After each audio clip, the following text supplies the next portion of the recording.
The Carleton College Convocation program is a weekly lecture series that brings fresh insights and perspectives from experts in a variety of fields. The program has a rich history dating back several decades. The selected convocation speakers assist the liberal arts mission of centering thoughtful conversations within education and beyond.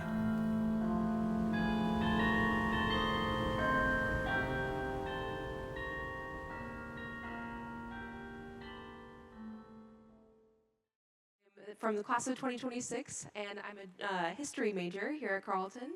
And it is my great honor to present to you all today Senator Patricia Torres Ray, and she has a very long history of public service. So she's dedicated nearly 20 years to public service. 16 of those have been dedicated to the Minnesota Senate, fighting for education, health and human services, environmental concerns, and economic development. And she is also noted as the first Latina woman to serve in the Minnesota State Senate. She has held multiple leadership roles in the Senate, including Majority Whip, Chair of the Parks and Trails Legacy Committee, Chair of the New Immigration Policy Commission, Chair of the Education Policy Committee, and Chair of State and Local Government Committee. Of the many bills the Senator was a part of, I would like to highlight one in particular. In 2013, she led a significant reform of outdated policies governing the education of students with limited English proficiency, thus creating the Learning English for Academic Proficiency and Success Act, or LEAPS, allowing much needed support for English learners. The Senator holds a Bachelor of Arts in Urban Studies and a Master of Public Administration and Public Affairs from the University of Minnesota.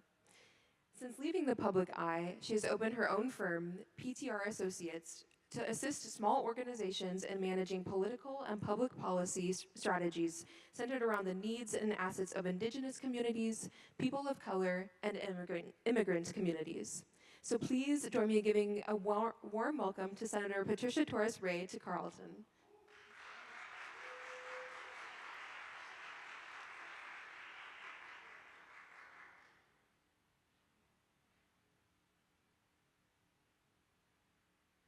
Good morning. I really thank you for being here this morning and choosing to attend this event. It's such a beautiful day. We all want to be outside, I know it, especially when we're counting the days to winter. We have a few days left, but it is really an honor and my pleasure to be here with you this morning. I just get so hopeful and inspired when I visit colleges and I see the energy, the hope, the joy that is here, and I want to be part of that. And Hispanic Heritage Month gives me that opportunity. I was just sharing with the faculty that I get invited to do these visits during Hispanic Heritage Month, and almost always I say, absolutely, I am going. Thank you for inviting me.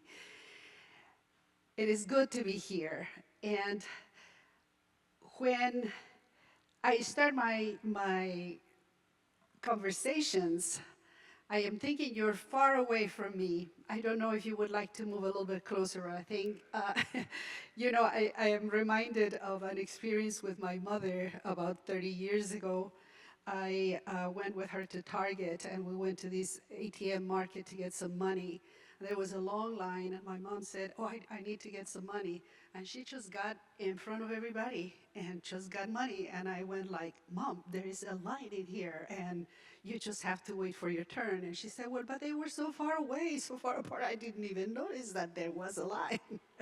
Of course, in our native Colombia, everybody's just like this and very close to the machines. So please come to the front if you feel comfortable. I was asked to come and have a reflection with you, share a reflection with you about what is going on today with elections, with organizing, how we are celebrating community. And I was thinking about how do we answer the question about what is going on today. I identify myself as a Latina.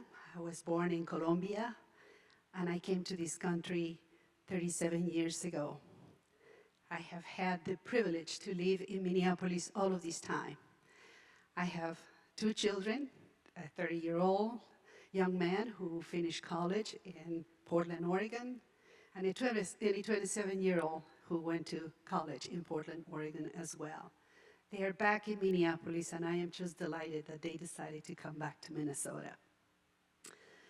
I have had the privilege to work with many organizations, predominantly in public service with the state of Minnesota. Minnesota has been a great place for me, for my family. I had the privilege to attend the University of Minnesota for my education, work at the University of Minnesota, and 17 years ago, I was elected to the Minnesota Senate. A unique story. I believe that the American dream was very real for me. I came to this country without speaking a word of English, and being isolated in a small apartment near the University of Minnesota was very difficult for me. I didn't think I was going to make it. And I dreamed about, what is really that I need to do to live this life that I saw on TV for years growing up, about how wonderful the United States actually was. But it seemed impossible at that time. And so I ended up working in a factory where I had to print bottles. And so in this machine, and your shampoo bottles that you see every day are printed somewhere, that's what I did for 2 years. And I chose that job because it was a job that allowed me to get a pretty decent salary, but it also allowed me to work in the evening. So I work a shift from 4 p.m. to 1 in the morning, so I could go to school during the day. But it was also a job that I thought, well, I don't have to speak here. I don't have to interact with people. I will just be with these machines and I will be okay. But soon I learned that I really wanted to interact with people. I really wanted to learn the language. I wanted to be part of this beautiful community. And so, at the time, there was a great investment in Minnesota in education for English second language learners. So there was a big school in Minneapolis where predominantly Asian students that were refugees from Laos and Vietnam came to learn English. I was one of the 2 Latinas in that school. And so I went every day, and soon I learned to speak English, and that opened the door for me for jobs that were amazing, including being a state senator. So I would like to ask the question to you today about, I think I get invited to have conversations with people who have similar experiences to my experience in this country. So could you let me know if you're an immigrant that came to this country recently and have had a similar experience to mine? Are you in the audience? Okay. How about you are related to an immigrant that has experience? This is a good group. Could you let me know if you know a family of immigrants or somebody who is a relatively recent immigrant or a person that you know is an immigrant? Thank you. So I believe that is the majority of this room, right? Could you raise your hands if you know an immigrant family again so that we see each other? Okay. Thank you. So that's what gives me joy, because now every time I ask this question, I do get that response. The majority of us belong to this immigrant family. We are connected in very profound ways. I celebrate that, and I am very grateful for that, because for me, family is everything. And when I think about how big my family is in this country, I know that the reason I have succeeded in this country is because my family is so big. That is the reason. And so I am going to pause right now because as immigrants, it is incredibly important that we recognize today that this big family gathers today on the ancestral lands of the Dakota and the Anishinaabe. That our state, the state of Minnesota, comes from the Dakota name for this region, which is Minnesota-Maquachi, the land where the waters reflect the skies. And as an immigrant, as immigrants, we need to honor tribal nations and express our gratitude to the people who have stewarded the land throughout many generations so that we can be here living the American dream. When I came to this country, I was welcomed by Native women. They were social workers who were fighting against family separation. This journey has been so important to me. I came to this country, met these Native social workers who were fighting against family separation that was perpetrated by child protection. How ironic. I never knew that I was going to be working against the policies of immigration that separate families many, many years later. I have been a family advocate all of this time because Native women mentored me and taught me the value of preserving family. Like many of you, I am also paying attention to what is happening in our country and what is being said about our family, what is being said about the immigrant family, the hate, the attacks, the hateful rhetoric against my family. I get incredibly emotional about this. I will not accept this, and I will speak against that. I get shocked and angry, and I ask myself, what the heck? When I read something like this, when I hear, I have to pause and think, was that true? Or was that just, some kind of post in X or social media? Did these people actually said that against my family? Unfortunately, every time I check, it's almost always the truth. They did say those hateful things against my family. So are they exaggerations? I get frustrated, my anger, my sadness deepens, and I think about what can I do about it? I really have to remember my own story, my own journey in this country. And I am in denial about what I am seeing, what I am hearing. Is this happening in this country with my family? Is this real? It hurts. But then I hear words of hope. And then I hear people like Michelle Obama. I don't know if you were able to hear her speech during the Democratic Convention in Chicago. She talked about her frustration. She talked about what is going on in the country. But she extended an invitation that was incredibly important to all of us. And it really resonated with me. And she said, are you frustrated? Stop complaining and do something about it. She really spoke to my brain and my heart in that moment. And I said, yes, I have to continue and I have to do something about it. So she motivated me to look deeper into what is going on today in our country and what has happened historically. You see, as immigrants, we don't have the privilege and the opportunity to learn about what is happening, what has happened in this country historically. we have to read and go back.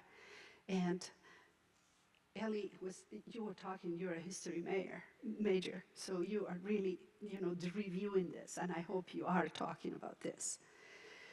So I began to look at this, and I encourage you to review this because you're scholars, right? You are in this beautiful place, this academic place that gives you that privilege to really look into what is happening right now and how did we get here?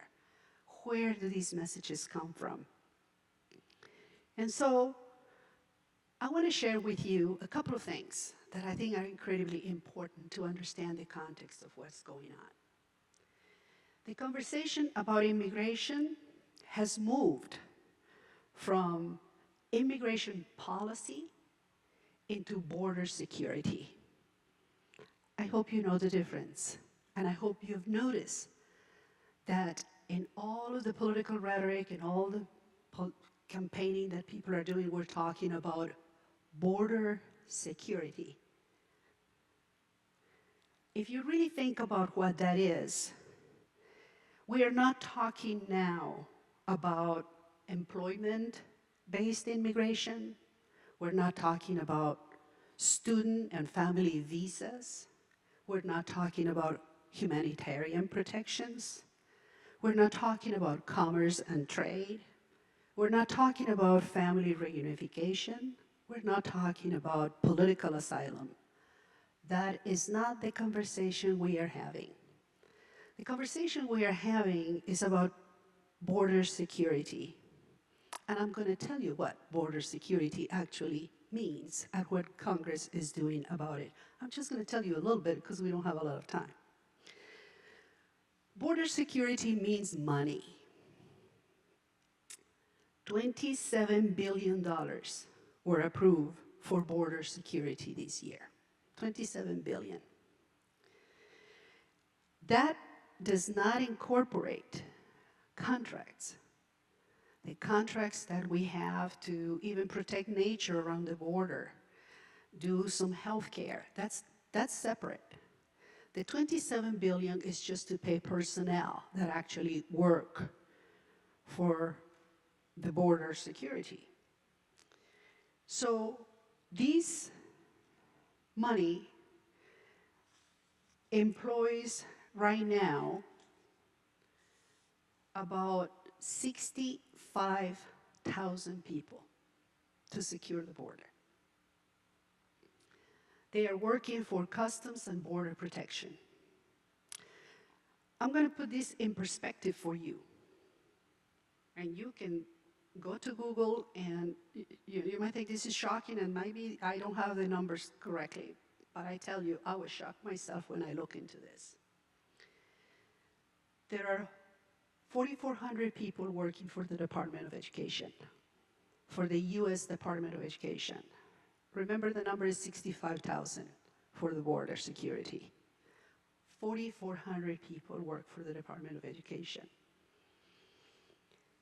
Also, there are about 7,000 permanent employees for the Department of Housing and Urban Development. 7,000, 65,000 for border security. People working in housing, 7,000. $10 million were approved for the low-income tax credit. This is for people who are low income, who want to buy a home. 10 million.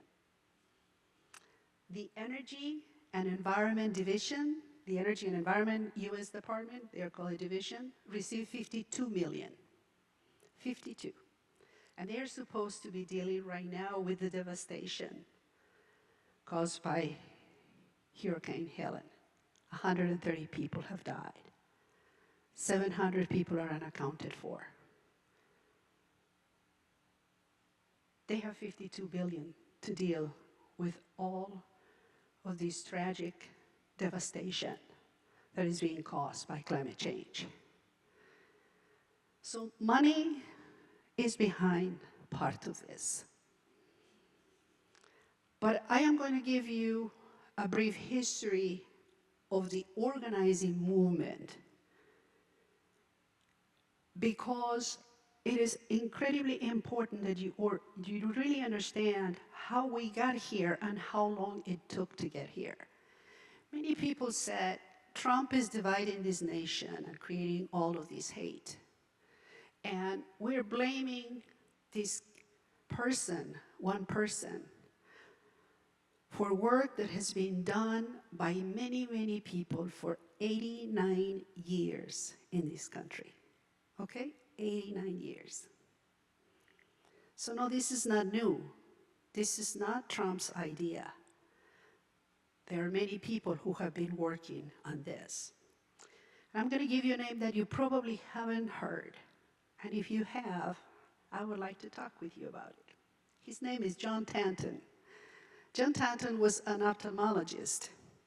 He was an ophthalmologist from Michigan who actually was working to protect the environment, irony. Because sometimes we start in a good place, thinking that we have a good idea to do something that is constructive for this world.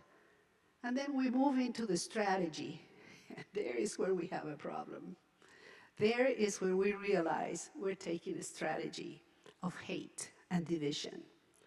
So he thought that he needed to protect the environment by limiting population, that we had too many people in this planet, and that because we had too many people, we had to do something about it.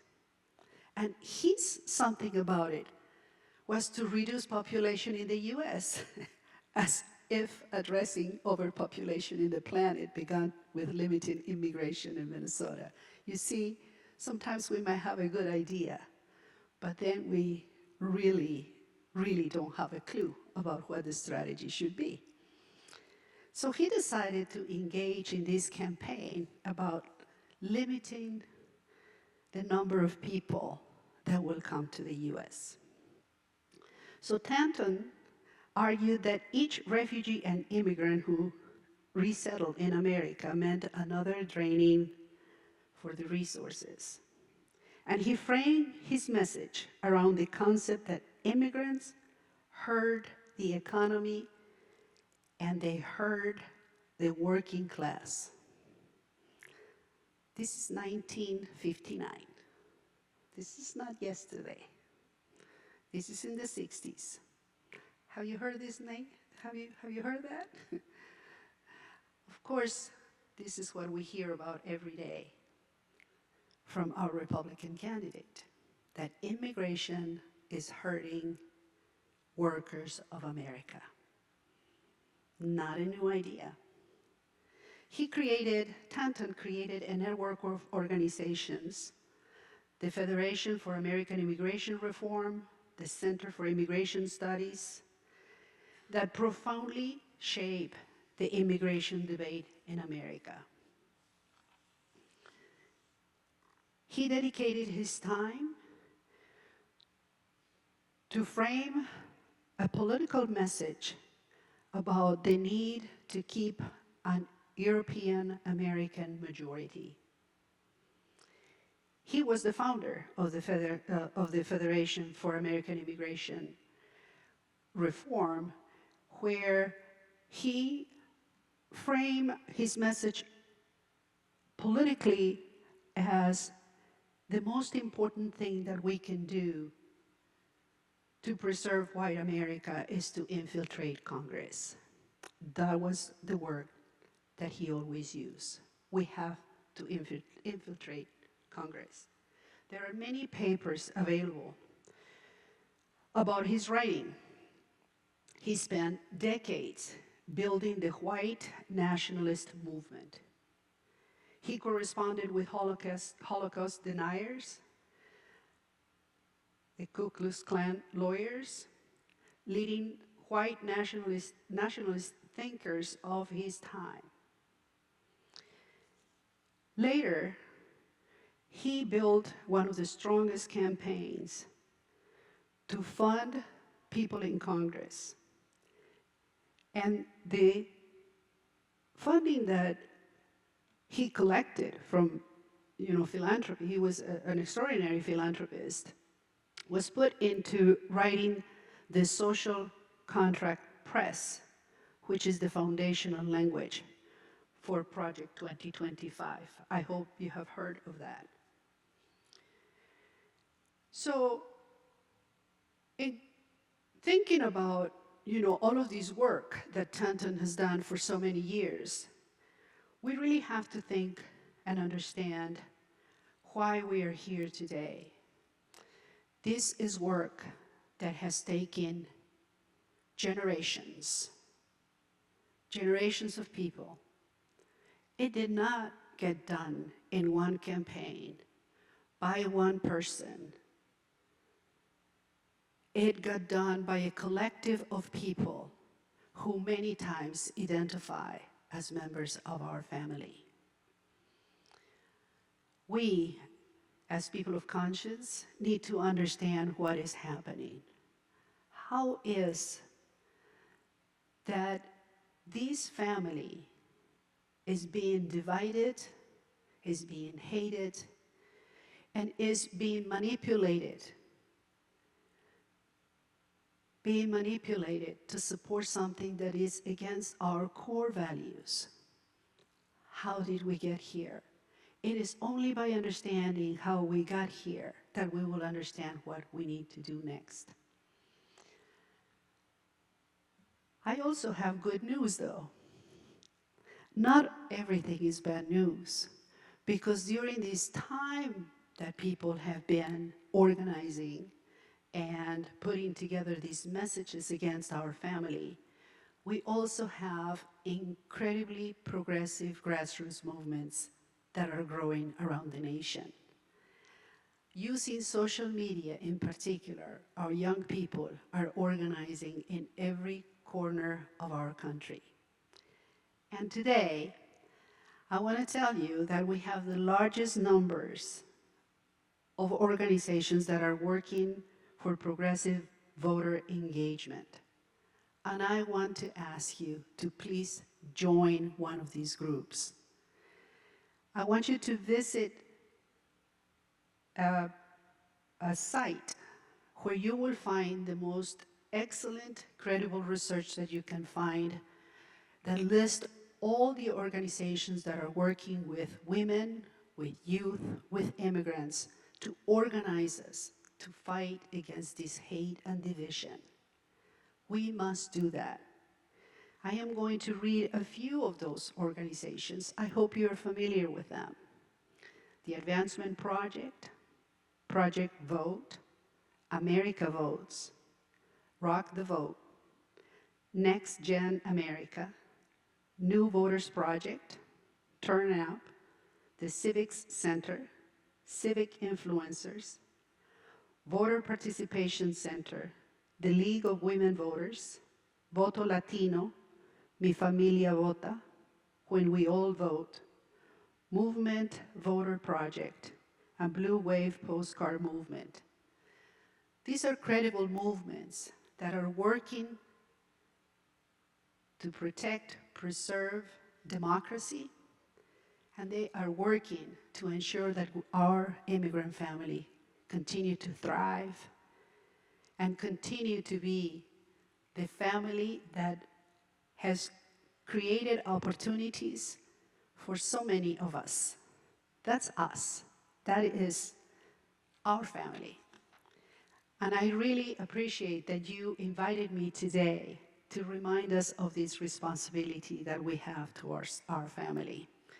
I invite you to work harder and to be more engaged in this process of democracy that will allow immigrants like me who came to this country thinking that we didn't have what it takes to succeed, that it was going to be an impossible task to succeed in America if we couldn't speak the language and we didn't have the tools.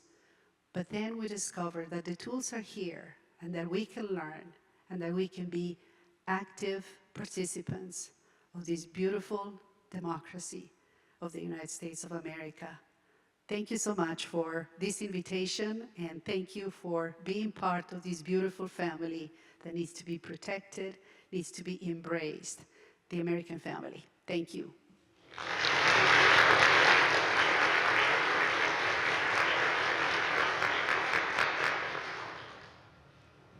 And thank you very, very much, former Senator Patricia Torres Ray, for being here. Thank you for your sobering yet hopeful message. We are going to get to Q&A in just a second. Just a couple of housekeeping messages.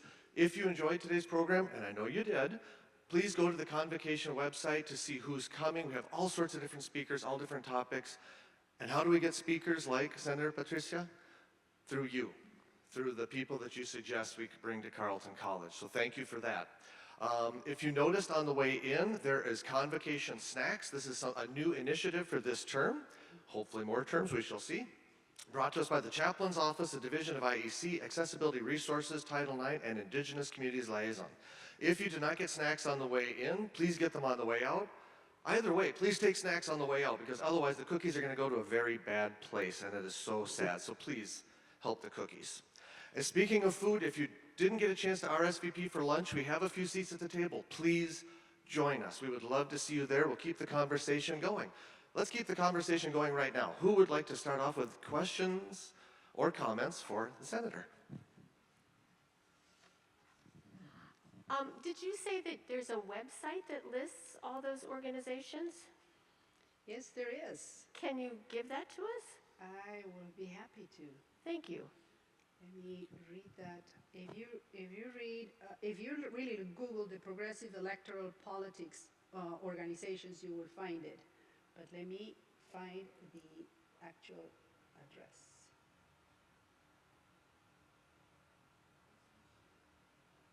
So is www.startguide.org.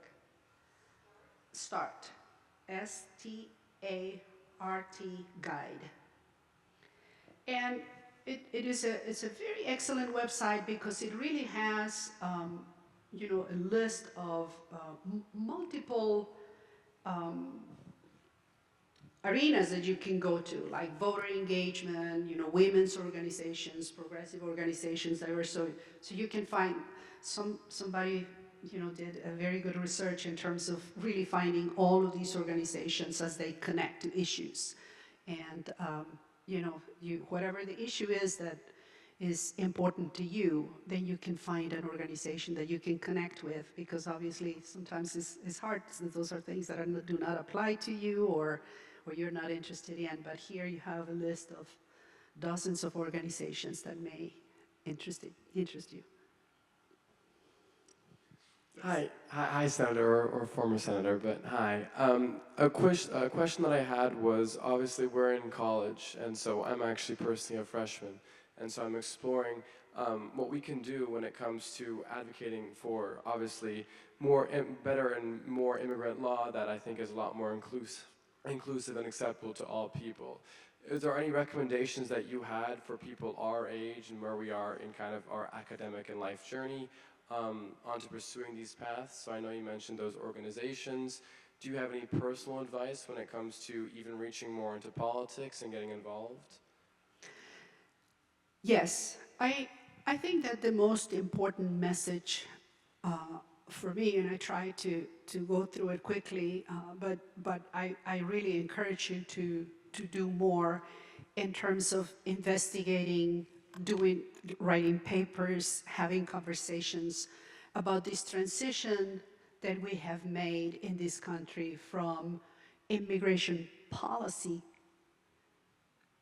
to border security. I think that's the fundamental core message that you need to deliver, because when we try to find solutions to the immigration issues that we're facing today, which, by the way, they are real.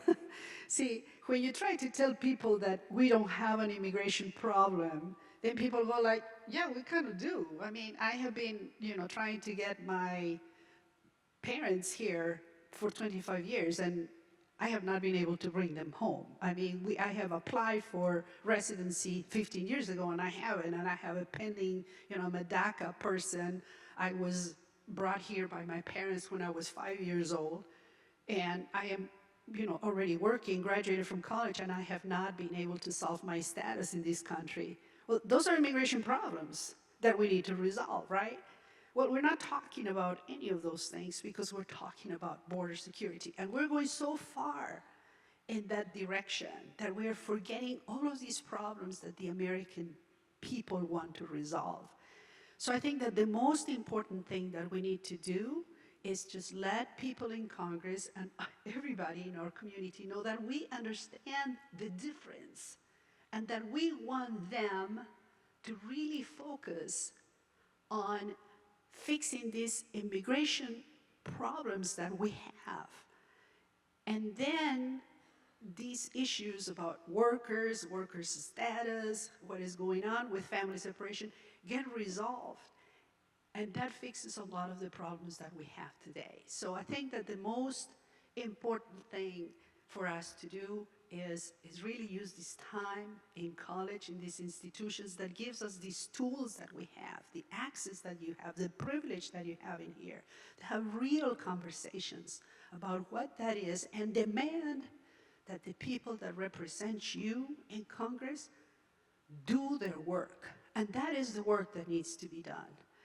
Not going into this political, hateful rhetoric that doesn't resolve anything. Give them the tools, give them, the knowledge. It's interesting how people just don't even have this knowledge, and they're the ones who speak for us in Congress. They have to stop. They have to help us resolve. So I think having these conversations, calling things for what they are, demanding that we really focus on resolving the issues will go a long way.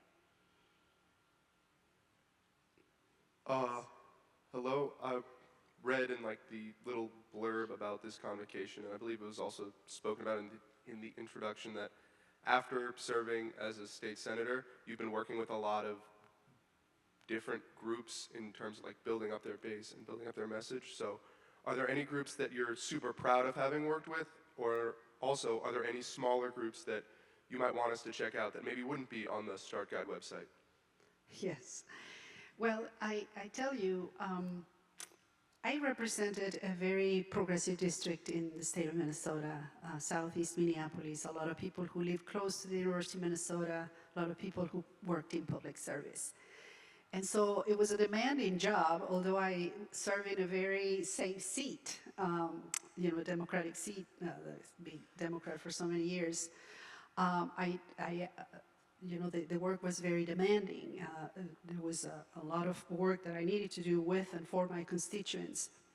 But what I experience now is that I can focus in the work that needs to be done with indigenous communities, communities of color and immigrant communities. And that's what I am doing now, and really focusing on climate justice.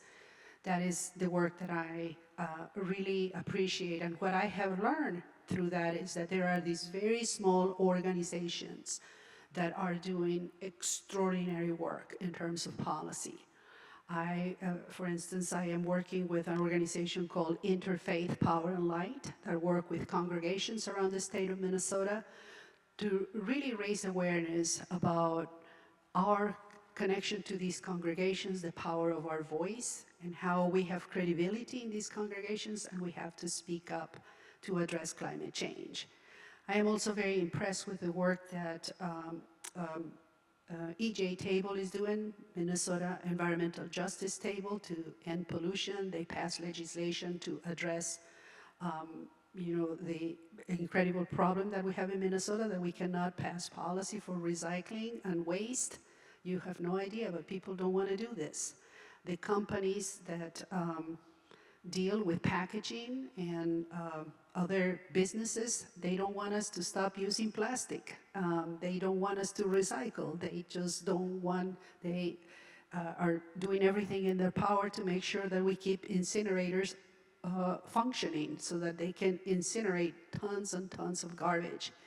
So they are doing extraordinary work with very little money, and I encourage you to look at what Environmental Justice Table is doing, IPL is doing, Copal is doing incredible work, Unidos doing a lot of work with undocumented people, young people who were practically born in this country, were brought to this country very young, and are here working and contributing to Minnesota. Unidos does an exceptional job of organizing those voices to demand immigration reform. Those are a few that I really appreciate, and just I'm doing direct work with them in terms of organizing around issues that are pretty important, like climate justice and immigration reform. Hi, thank you for joining us today. So my question more so rests on the state level. A lot of the talk just in the immigration debate focuses on the national level, but especially I'm curious about, since your background is working in the state Senate, how do you, or just what role does like the state level play in this debate, and what work are you able to do for that? Thank you. You know, it's interesting. I don't believe I mentioned, because I ran out of time, these campaigns that Tanton was organizing really to get us to where we are in terms of kind of dividing this nation. Started with campaigns like English only, and campaigns to move ordinances at the local level to fine landlords that rent to people without status. So the local campaigns are incredibly, incredibly important, because that's where obviously the funding and the message can go very directly in very profound ways. And when you organize locally, when you really have communities engaged at the very local level, people that you trust, you know, your church, your school, then you have a movement. That's how you organize movements, and you expand. You start with a local, and you increase and go to the state and go to the nation. So what is happening in Minnesota in terms of progressive movements is also very important. You probably know that we had a trifecta in Minnesota, where we had a Democratic governor and Democratic majorities in the House and Senate. As a result of that, we passed a number of policies that are very important to young families. For instance, we have free free lunch and breakfast in every school in the state of Minnesota. We have free tuition for families, college tuition for families that make under $80,000. We also passed driver's licenses for all, so that when you're driving, the person who is driving and the road with you will be able to buy insurance, and you don't have, you know, an accident and then you end up in such difficult situation. But people can also go to work and live, you know, a life of dignity. We also passed legislation, and I really, really would like you to pay attention to this. This is important, because there is a lot of misconception about a law that was adopted this year in terms of healthcare access. Minnesota Care is available to people who are low income. We passed legislation that makes Minnesota Care accessible to all people, regardless of legal status. People are in fear because they think now we have all of these people without legal status accessing health care for low-income people, so they are not going to have it. Actually, it's the exact opposite. Because for those that work in healthcare, you know that the bigger the pool, the more people that have access to it, and the lower the cost. When we passed this law, it was absolutely clear that people have to pay a premium, meaning that the people without status, although they have access to healthcare, they really pay a big price for it. They just have access, but they have to buy it. And Minnesota Care has a problem, because we have a lot of older people who access that system, and they need care, and care is expensive. So we need younger people. We need a lot of young people paying, which is unfortunate, because we should have universal health care so we don't have these problems. But in being practical, you just need to know that in healthcare, you have a lot of young people who are healthy paying for their healthcare, and they don't use it. That subsidizes the care of people who are sick and who are older. So we need more people. It's a very smart policy. but people misunderstand it. They think it's the opposite. Not all of these people are going to get care, and I'm not going to get care. No, it's the opposite. If they don't get in, you don't have care because nobody's paying for your care. So those are examples of policy that connects to legal status and immigration, and they are incredibly important.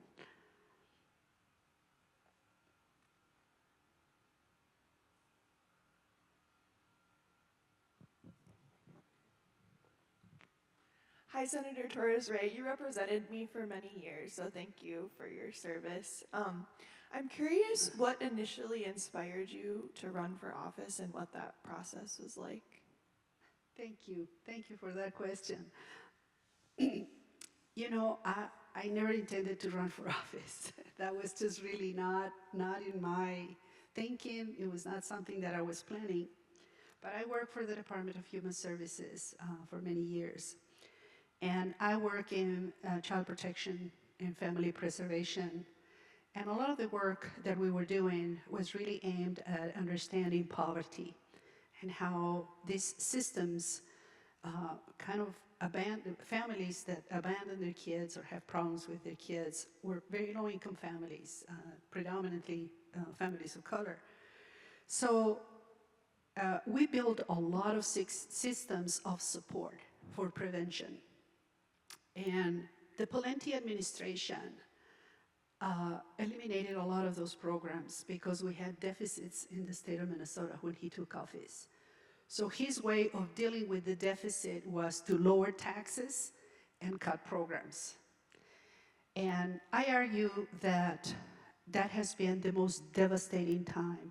We have not been able to recover from those cuts because it's very hard to increase taxes. And he did the deepest cuts we've ever done in the state of Minnesota. And so when he ran for the second time, I thought, forget it. I have to do something. I am not going to stay in this administration, continue to witness what was happening. And, you know, just I decided I had to do more political organizing outside of the organization. So my senator announced that he was retiring, and I told my husband, you know, what I need to do is just really run for office. And he took me seriously. and he said, well, you know, if you want to run for office, you have to file next week because next week is the deadline. And I thought, heck, I'm going to do it. And we filed for office. And then I realized really what it took to do a campaign. But what was really amazing about this was that a lot of people knew my work. And when they learned that I was going to run for office, they immediately contributed to my campaign, and the rest is history. So, yeah, thank you for asking that.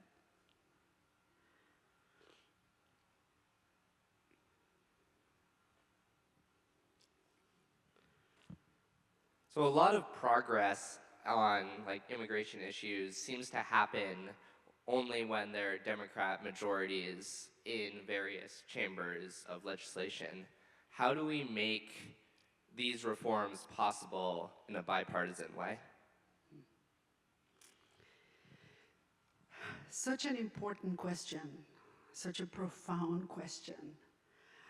I just don't remember being this divided ever. And I have paid attention to politics for, since I got here. And when I served in the state of Minnesota, to be honest, this is one of the reasons I decided to leave and retire from the Senate, because of the division. Every time a Democrat proposes a good idea that everybody thinks like, yeah, that's a solution, every Republican is against it, period. And these days, they vote as a caucus. It's like you're forbidden from agreeing with the others. You will be probably expelled from your caucus if you do something with the other. It is on both sides, but I argue that when it comes to working with minorities and working with with low-income populations, it has gotten worse and worse. That I feel like we only have one party speaking for us. And I don't have an answer, to be honest, because I think we're going more and more in the direction of separation and division. And I encourage you to ask that question more often and ask this question of both, parties as to what are you doing that is constructive for our family, for us, because it's the real question. And you just said it. We just don't have significant proposals that are just not democratic to really solve some of these significant issues related to immigration. It's a very unfortunate time for us. It's a question for, I guess I don't have an answer for. I'm just acknowledging that you have an important question about what we need to do in order to have bipartisan response to these big issues.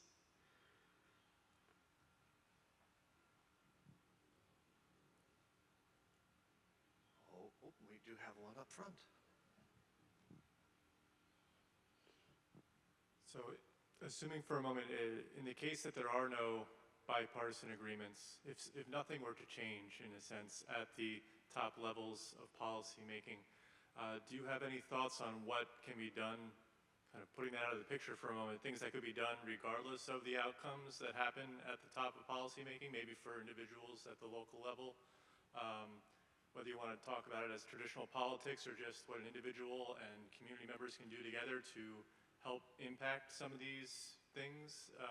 Maybe that's grassroots. I'm not very familiar with a lot of this terminology.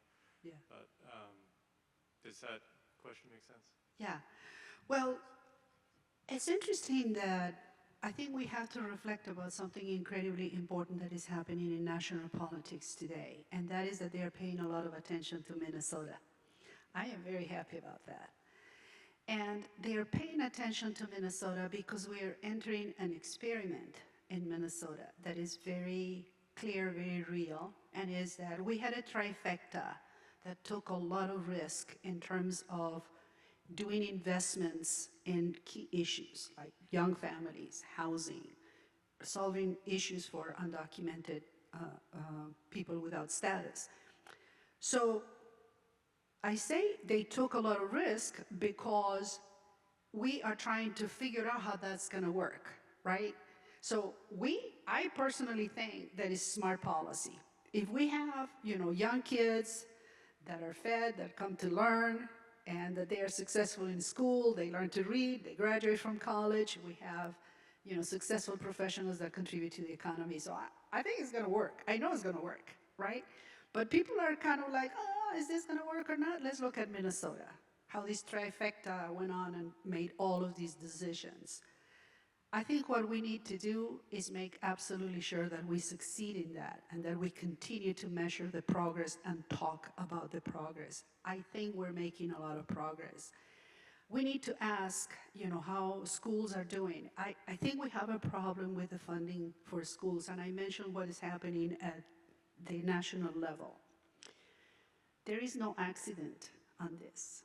We are starving public education. And when you starve public education or you starve a system, what the conservative movement will come and say, well, you see, it didn't work. These people, it doesn't work. We have to come up with a different thing, a more effective, efficient thing. So that would be private education, right? That would be a system that is contracted out to build efficiency. So we will no longer have a public education system in this country. A tragic day, but it is by design that we get to this place. So when I think about 7,000 people working for the Department of Education versus 62,000 working for the border, I mean, that is a problem. So we need to ask what is happening in my district.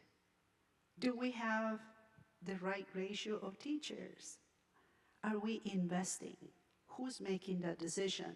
That's how you translate into the big picture.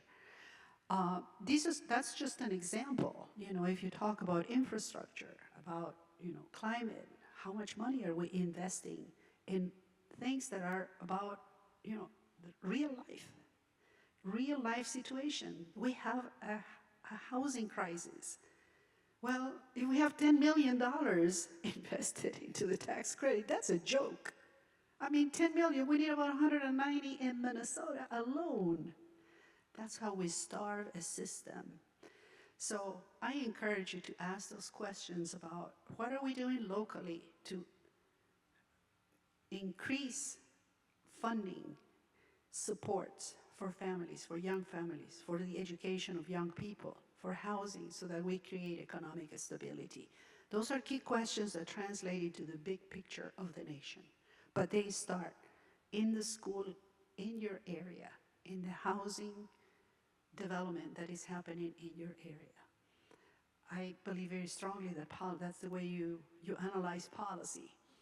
And then you engage with the people that make those decisions at the local level, who influence those at the state level, who influence those at the national level. And I think we have time maybe to squeeze in one more question if we have one. And if not, please join me in thanking the Senator, Patricia Torres Ray, for being with us today. Thank you very much. Thank you and so thank much. you all for joining us today.